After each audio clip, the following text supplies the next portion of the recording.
everybody, Andrea here, and I am here with Tracy Spackman, and we are going to talk about some survival tips for newborns. We're just getting set up here. So this is one of the most common questions that I see on Facebook in all of the mom groups that I follow. It's like, what do I do? I'm going back to work, or my baby's not sleeping. I'm so tired. I see this all the time, and then they don't say how old their baby is. And then usually one of the comments is, well, how old is your baby? And like 3 weeks or 3 months. They're usually under 4 months old. yes, and nobody told me that sleep deprivation would feel this way. Oh, it's terrible. It's very difficult to prepare anybody for that. But some babies are, well, we should talk about what is normal, first of all, as far as baby sleep. Okay, there is no normal. The range of normal is so broad, it's actually like this, all the way around the world and back again. There's no normal. Yeah, and it is common that babies wake up through the night and need to eat on a 24-hour schedule. So Eat and connect. and yeah, initially you'll be doing diaper changes too, but eventually you can usually stretch out the diapers if you're using like a good disposable diaper. You might be able to get away with not doing diaper changes all through the night. Now, some children can do a longer stretch without eating for one period in a 24-hour period, especially starting after the 2 weeks when they start gaining weight again. So you might notice that your child naturally sleeps for about 4 hours in the daytime, and then for the rest of the 24 hours is waking up every 1.5 to 3 hours is very common, but could be less, could be a bit more, just to eat throughout the 24-hour period. So there is actually something you could do about that. If you don't let your child sleep for that 4 hours in the daytime and you wake them up and make sure that there's regular feeds in the daytime, then that stretch is likely to fall into the nighttime. And that's what ideally what we want is any longer stretches happen in the nighttime. Now, your baby it doesn't matter when it happens, but for you, if you were to sleep from midnight to 4, that could feel pretty awesome. Better than before. But sometimes you can't force it and it doesn't work out that way. But it's one of the things that you can try. Yeah, you could try it. Sometimes families hire a postpartum doula. We have our team of night coaches that do this too, to come in for a week or two just to try to establish a stretch at night where the child is consistently not sleeping. It doesn't mean it's going to last forever, but it can be a bit of a break. And if you are able to accept and cope and manage with the night wakings, there is nothing wrong with a child who is waking constantly through the night and the day to feed. What is really important though is that you are getting a bare minimum amount of sleep. Do you remember what that is? 5.5 hours, you're going to start to show signs of crazy. Okay, we're not supposed to say that. Well, you will not feel yourself and may present as having a mental illness if you get less than 5.5 hours of sleep. you just feel terrible. Yeah. So what you want to do, and so we should say that that's per 24 hours. And broken up. And naps count. All your little pieces of sleep, you add them up. If they don't equal over 5.5 hours, it can be dangerous. Yeah, and so you can let your whole team know that you need to get that 5.5 hours of sleep. And you can also, just to be fair to your partner, you can say, you need 5.5 hours also. So let's work together to make sure we each get 5.5 hours of sleep. I love that. And it might mean that dad needs to do dad jiggle for a little while you're napping, and that's okay. Sometimes we need, as moms, we have a hard time sort of letting go of that baby responsibilities, and you just need to know that you need to take care of you, and one of the biggest things is getting that 5.5 hours of sleep for a 24-hour period. So your baby, if what your baby is going through with you is very, very difficult, it's not about fixing it, it's about figuring out what your baby can do, because things are going to keep changing. Every few weeks there's going to be a major brain change, and sometimes the brain size actually jumps in size, and that can be very discombobulating. And so then the baby becomes more clingy and needs more attention. And it's appropriate when you see that change happening to give them more attention. So you want to figure out what they can do. Not try to get them to sleep all night or sleep without eating or do a magical 6 or 8 hour stretch. What can your baby do? I want to share tips about what things to try just to figure out what your baby can do. Okay, so I'll start with one. One thing is motion. So a lot of the books say motion sleep is bad, you need to wean off of it or your child's going to be addicted to motion. Actually, the new research is showing that children and adults sleep just as well with motion sleep. So think about it. Just as well? Exactly the same? Or even better, actually, it shows. So think about when you fall asleep in a car, how you can like just get into this deep sleep right away. I love it when I'm not driving and I can fall asleep in the car. Yeah, oh sorry, not driving. That's very important. Passenger car sleep. Yes. So, if you can do motion sleep, don't feel bad about it. Don't feel guilty. Actually, babies sleep really well with motion sleep. You do need to make sure that whatever they're sleeping in or on is safe. And that's something as parents you're going to have to assess the safety for yourself. But motion sleep is, even if you're holding your baby still in your arms, your body is moving and there's lots of white noise also. So that could be considered white noise also motion. And if you're doing a jiggle, then it's even a little bit more motion. If you have a vibrating bassinet. Motion sleep is better than no sleep. And actually, like I said, the research is showing that it is just as good or even better than sleeping still. Oh, that's wonderful. So you don't have to feel guilty about it, because feeling guilty or worrying about sleep makes sleep worse. So one of the reasons why we're saying like, hey, all is normal and it's all good is because that actually might help you feel better and get better sleep. And if your anxiety can be reduced, then your sense of calm gets transferred to your baby, and your baby naturally would feel more calm because you're more calm. They pick up on your emotions. Yeah. Okay, so if sitting with your baby to sleep all the time isn't something that you feel like you can do, and you really want to try to do some crib sleep or bassinet sleep, flat sleep in a safe place. So something that you can try is notice the tired signs. So yawning, zoning out, well, yawning and eye rubbing are later tired signs, and that works for some babies.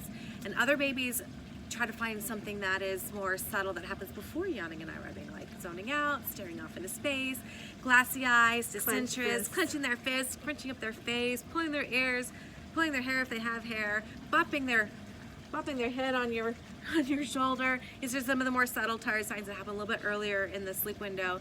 And if you're like, oh, I see this is the sleep window, I found the sleep window, that you can then go lay your baby down in their crib or their safe sleep space and do some pat pat shush shush for just a few minutes. But if they're screaming through those few minutes, give up. It's not working, and that's okay. You're just figuring out what they can do. If that didn't work, go back to your holding and your motion and possibly your nursing or your feeding to help them to fall asleep. But it's okay to try it if they're screaming. I wouldn't try it for more than 5 minutes. Oh yeah, no. Do whatever you can to like keep your child from screaming, because crying actually isn't going to help sleep with a baby, especially under 6 months.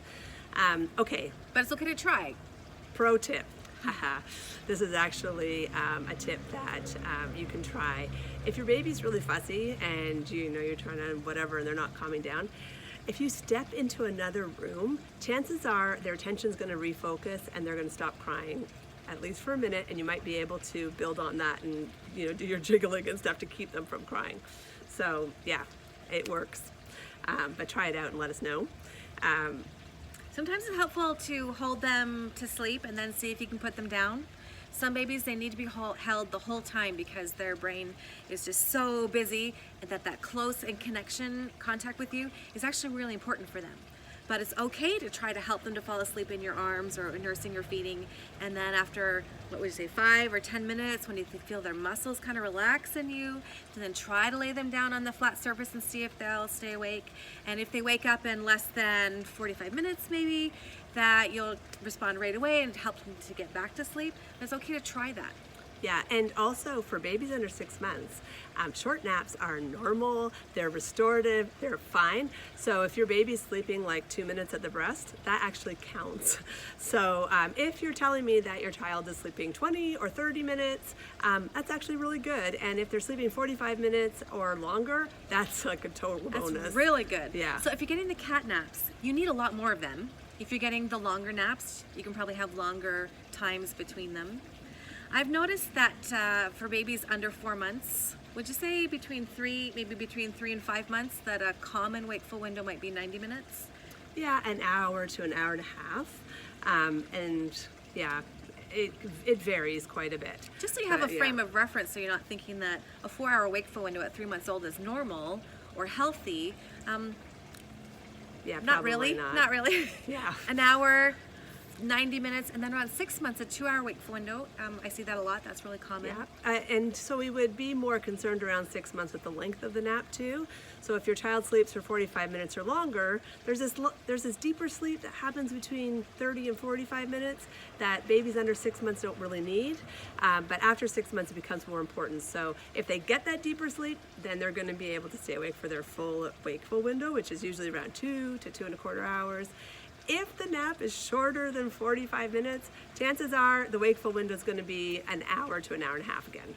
Right. Back down to the smaller amounts. Yeah, and it's not a problem. It's good to adjust, especially as the day gets later. If your child's getting overtired, then that actually can create more issues at night with difficulty falling asleep, night wakings, and early rising. But we're talking about newborns, so just know that around 6 months, the naps can start to organize and become more predictable and get easier, but you don't have to wait until 6 months to start working on it.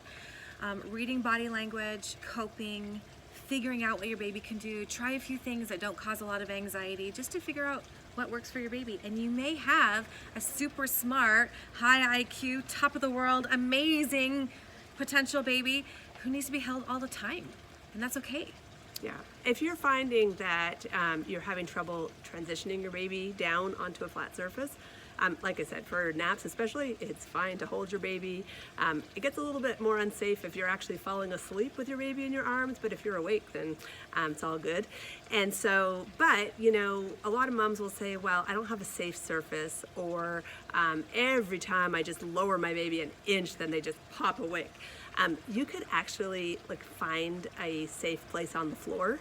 Babies have very soft bones, so you can actually lay down, and if you're nursing, nurse your baby while side lying, and then Can I lay on a yoga mat when I do that? yeah, but move it away afterwards. So then you just disconnect them, and they don't have to transition. They don't need to move.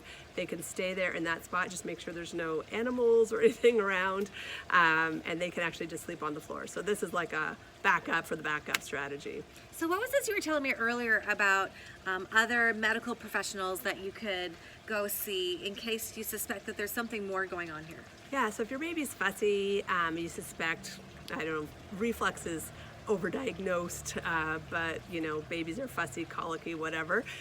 There's a couple of professionals that can be really, really helpful. So one, of course, if you're breastfeeding, the lactation consultant can be really helpful because it could be a latch issue, it could be a tongue tie issue. These are things that can be resolved fairly quickly. The other one is osteopath. So an osteopath is a very gentle manual practitioner, and sometimes babies get scrunched in the womb or yanked around when they're being birthed, and that can have a big impact on fussiness, sleep, digestion. So the nice thing about osteopath is when you go for an assessment, they can typically tell whether there's anything that they can help out with. It's not like we'll keep coming several times a week for several months and we'll see what happens. Usually they know right away. The third is a naturopath. So some babies have food sensitivities, and Which is different from a food allergy. yes, absolutely. And so it could be that there's just some foods and stuff that are causing fussiness that maybe the mom is eating, or maybe it's something in the formula, and the naturopath can test for that and help sort of navigate through options around that. So these are the three practitioners that I see the most benefit from. Sometimes there is like a pediatric chiropractor who is also extremely helpful. I don't have a lot of experience with that, mostly with the osteopaths though.